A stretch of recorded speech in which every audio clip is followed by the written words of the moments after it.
Hello mga kabataang makabayan! Welcome sa Araling Panlipunan with Ma'am Ivy, ang inyong digital classroom para sa mas makabuluhan at makulay na pag-aaral ng Araling Panlipunan. Handa na ba kayo? Tara na at simulan ang ating paglalakbay. Pag-aaralan natin ang nakaraan para sa mas maliwanag na kinabukasan.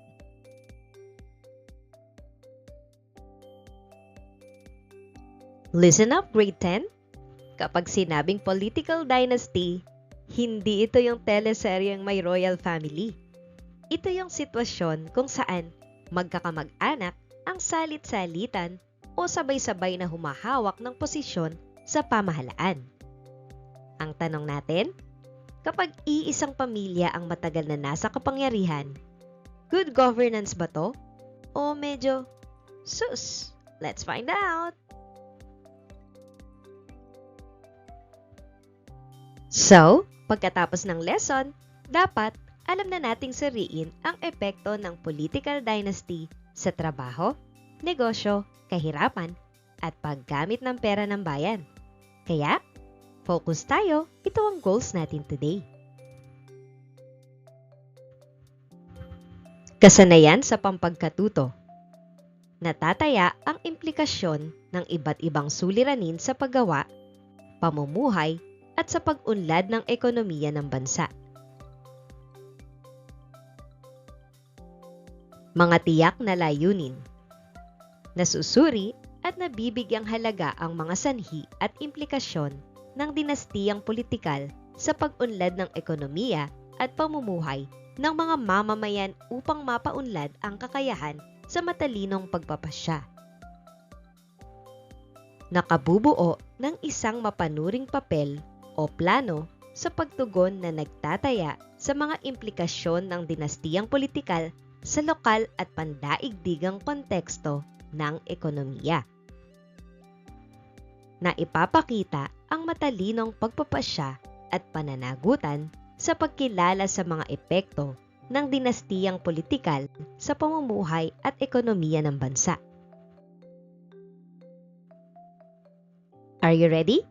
Let's play! Tama o mali? Game na! Simulan natin to. Ang paghina ng political competition dahil sa dinastiyang politikal ay maaaring magpahina sa checks and balances at accountability ng pamahalaan. Tama o mali?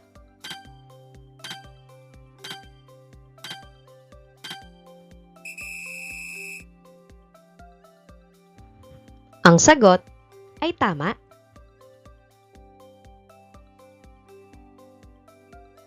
Ang rent-seeking ay ang paglikha ng mga bagong produkto at serbisyo na nagpapalago sa pambansang ekonomiya.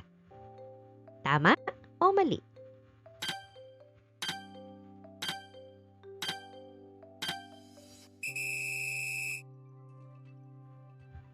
Ang sagot ay mali.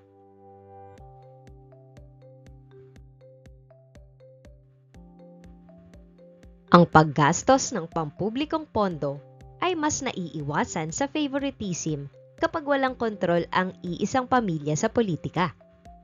Tama o mali?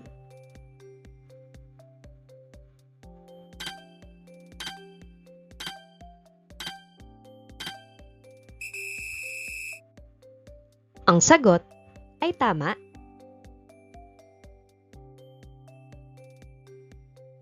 Ang pagkakaroon ng magkakapamilyang leader ay maaaring magdulot ng continuity o pagpapatuloy ng mga pangmatagalang proyekto sa infrastruktura. Tama o mali?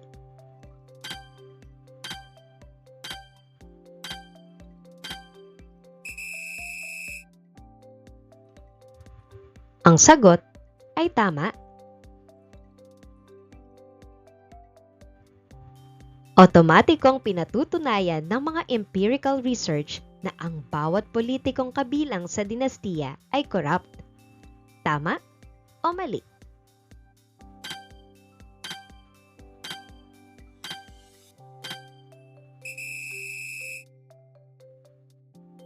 Ang sagot ay mali.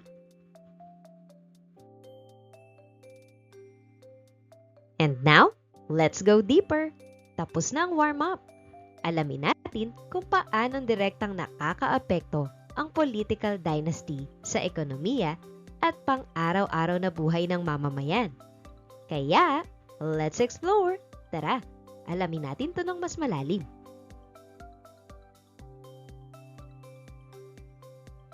Ating talakayin ang implikasyon ng dinastiyang politikal sa pag-unlad ng ekonomiya ng bansa. Una ay ang pagbaba ng political competition at accountability. Kapag iisang pamilya lang ang palaging nasa pwesto, kaunti ang pagpipili ang kandidato. Parang game na paulit-ulit ang champion dahil wala namang malakas na challenger. At dahil mahina ang competition, maaaring maging kampante ang leader at hindi niya pagbutihin ang kanyang serbisyo. Parang sinasabing, kahit hindi ako mag-effort, kilala naman ang apelyido namin. Ikalawa, hindi pantay na paglalaan ng yaman. Posibleng mas mapaboran ang mga lugar o negosyo o grupong malapit sa namumuno. Halimbawa, may 10 million pesos para sa mga proyekto. Pero sa lugar lang ng mga kaalyado napunta ang karamihan. Samantala, ang ibang barangay ay waiting pa rin sa ayuda at serbisyo. Very unfair, di ba? Ikatlo, corruption at rent-seeking. Pag sinabing rent-seeking, ito yung paggamit ng kapangyarihan o koneksyon para makakuha ng pera o pabor kahit wala pang mga bagong produkto o serbisyong ginagawa.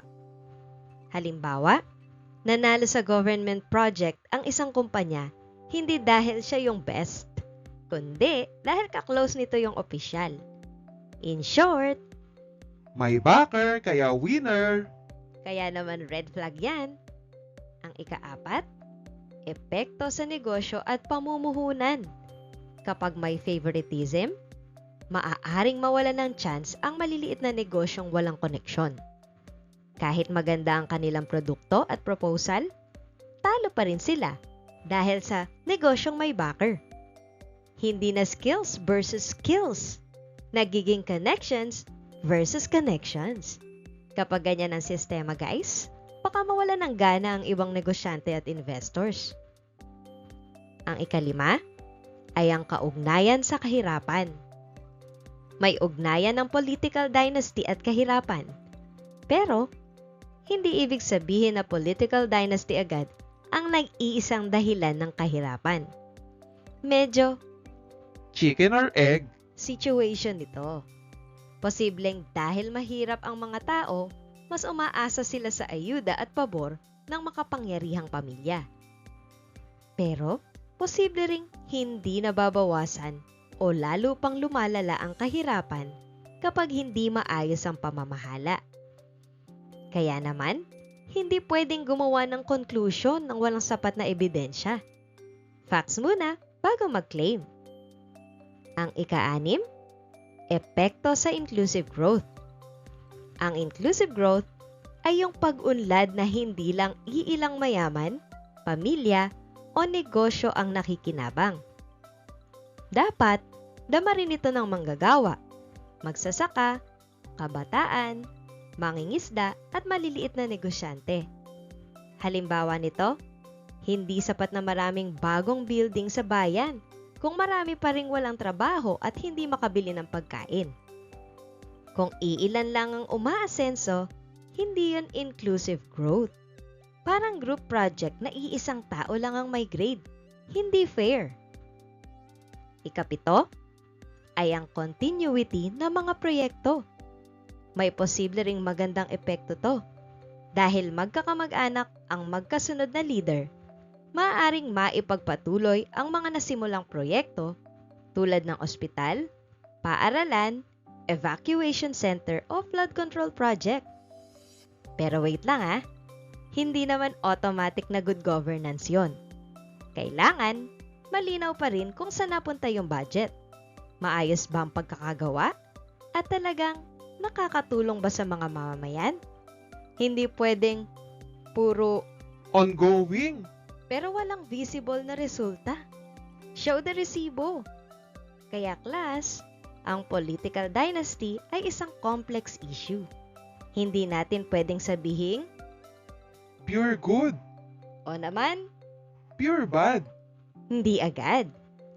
Ang matalinong mamamayan ay hindi nagpapadala sa sikat na apelido, trending na video o campaign hype. Tinitingnan niya ang facts, ang track record, paggamit ng pondo, at tunay na resulta. In short, huwag puro opinion, hanapin ang resibo.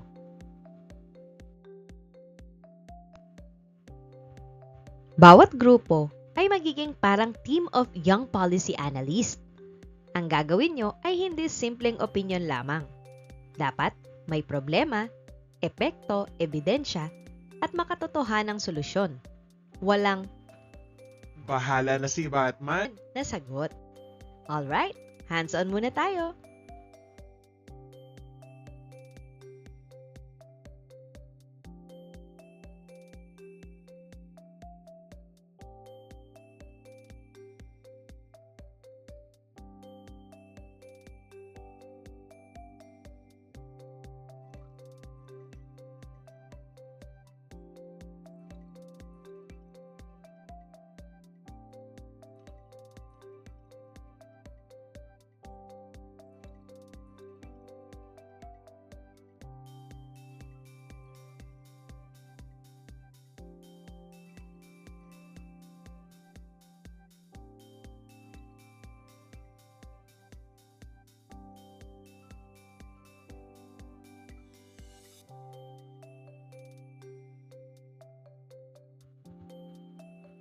So, naintindihan ang lesson?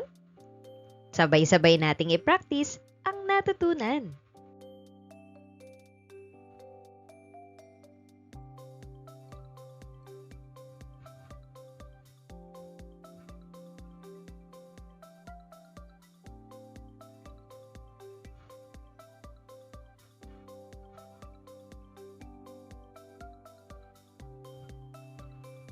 Hindi lang memory ang kailangan dito, guys. Kailangan nating i-connect ang lesson sa tunay na buhay. Check natin kung solid ka na dito.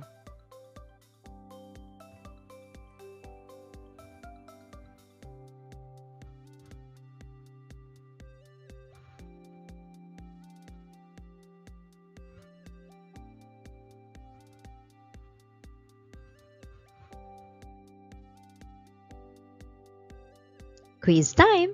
5 items lamang. Basahin ang bawat tanong at hanapin ang pinakatamang sagot. Huwag madaliin. Read, analyze, then lock in. Good luck!